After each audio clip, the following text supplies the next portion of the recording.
અંકલેશ્વરના અડોલ ગામે survey number 878માં ખેડૂતોએ એક્સપ્રેસ હાઈવેની કામગીરી અટકાવી દેતા વહીવટીતંત્ર દોડતું થયું હતું અને યોગ્ય વળતરની ખાતરી બાદ મામલો થાળે પડ્યો હતો।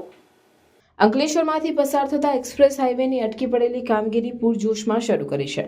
દરમિયાન અંકલેશ્વરના અડોલ ગામ ખાતે એક્સપ્રેસ વે હાઈવેની કામગીરી ચાલી રહી હતી, ત્યાં સર્વે નંબર 978 પર કામગીરી ખેડૂત માલિકો અને અન્ય ખેડૂતો દ્વારા અટકાવી દેવામાં આવી હતી, જ્યાં સુધી મૂળ એક વાયડ કરેલી જમીન પ્રમાણે વળતર ના મળે ત્યાં સુધી કામ કરવા દેવાની ના પાડતા સમગ્ર મામલો વહીવટીતંત્ર પાસે પહોંચ્યો હતો અને અંકલેશ્વર મામલતદાર કરણસિંહ રાજપૂત તેમજ તાલુકા પોલીસનો કાફલો સ્થળ પર દોડી આવ્યો હતો, જ્યાં ખેડૂતો અને તેમના વકીલ દ્વારા રજૂઆત કરી હતી કે વર્ષ 2018માં સર્વે નંબર 878માં કુલ 48.39 ગુંઠા જમીન એક્વાયર્ડ કરેલી છે અને હવે વળતર આપવાનો વારો આવતા 31 ગુંઠાનું જ વળતર આપવાની વાત કરી રહ્યા છે અને આ અંગે 2020માં ગેજેટ પણ 48.39 ગુંઠા જાહેર થયું હતું। પછી વાંધા વચકા ગાડી જમીન ઓએનજીસીમાં જાય છે અને અન્ય બહાના હાઈવે ઓથોરિટી બતાવી રહ્યા છે। અંતે મામલતદાર અને પોલીસની દરમિયાનગીરી અને મૂળ નકશા અને કાગળો આધારે ખેડૂતોને યોગ્ય વળતર આપવાની વાત નક્કી કરાઈ હતી। આ અંગે અંકલેશ્વર મામલતદાર કરણસિંહ રાજપૂતે જણાવ્યું હતું કે યોગ્ય વળતર આપવાનું નક્કી કરવામાં આવ્યું છે અને અટકેલ કામગીરી હાલ શરૂ કરવામાં આવી છે। યોગ્ય અને અમારા હક વળતર આપે તો કામ કરવા દેવામાં કોઈ વાંધો નથી। અમારા સર્વે નંબર 878માં 2018માં 48.39 ગુંઠા એક્વાયર્ડ કરી હતી અને 2020માં ગેજેટ પણ બહાર પાડ્યું હતું। હવે તેઓ 31 ગુંઠાના જ વળતરની વાત કરતા કામ અટકાવ્યું છે। અમારી એક જ માંગ છે, જે મૂળ એક્વાયર્ડ કરેલ જમીનનું અમને વળતર આપો, પછી જ કામ કરો।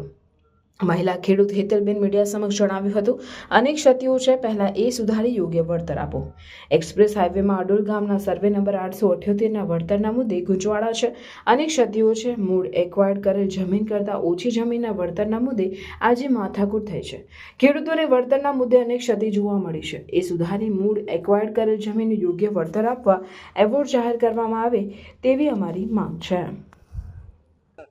હું પટેલ હેતલ કાલિદાસ જયસંગભાઈ બની પુત્રી, ગામ અડોલ 878 સર્વે નંબર, જેમના ખેતરમાં હાઈવે જાય છે એનું માપ છે 48.39 ગુંઠા અને જે એવોર્ડ 2020માં ગેજેટમાં આવી ગયું છે 48.39 ગુંઠા કાલિદાસ જયસંગભાઈ પટેલ। છતાં પણ અહીંયા માપણી કરવામાં આવે છે, તેમાં પણ મિસ્ટેક આવે છે। 9 ગુંઠા લાવે છે, 31 ગુંઠા લાવે છે, વારાઘડીએ આવી રીતે માપણી અને ખોટા નકશા બતાવે છે, ખોટા મેપ છે, એનું ક્ષેત્રફળ પણ ખોટું છે। એટલે જ્યાં સુધી આ કમ્પ્લીટ નહીં થાય, અમને 48.39 ગુંઠા નામ વડે મહેકમ ચૂકવણી ના કરવામાં આવે ત્યાં સુધી અમે માટીકામ કરવા દેવામાં આવશે નહીં। હું જયસિંહ પટેલ એડવોકેટ, આજ રોજ હાઈવે ઓથોરિટીએ જે મોજે ગામ અડોલની રેવન્યુ સીમમાં આવેલ સર્વે નંબર 878 સંપાદનનું કામ કરેલું છે, તેમાં કંઈક અંશે ક્ષતિઓ જણાયેલી છે અને હાલમાં જે કેજીપી કરવામાં આવેલું છે એ પણ ઘણી ખોટી રીતે કરવામાં આવેલું છે। તેને નામદાર નાયબ કલેક્ટર સમક્ષ પક્ષકારોએ પડકારેલ છે।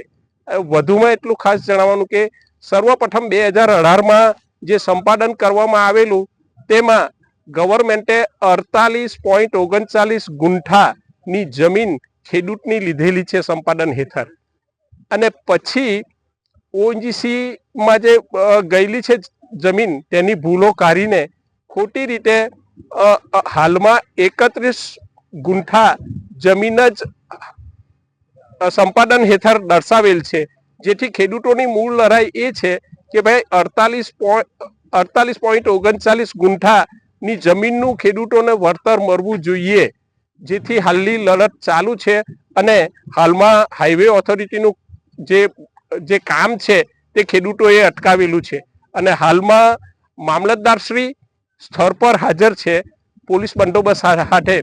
જેથી ખેડૂતોની એક વિનંતી છે કે અમારું જે ઓરિજિનલ જે મૂળ સંપાદન હેઠળ 48.39 ગુંઠાની જે જમીન લીધેલી છે તે હેઠળ વળતરના એવોર્ડ તાત્કાલિક ધોરણે અમને આપે તો તમે કામ ચાલુ કરવામાં આવે તો ખેડૂતોને કંઈ વાંધો નથી।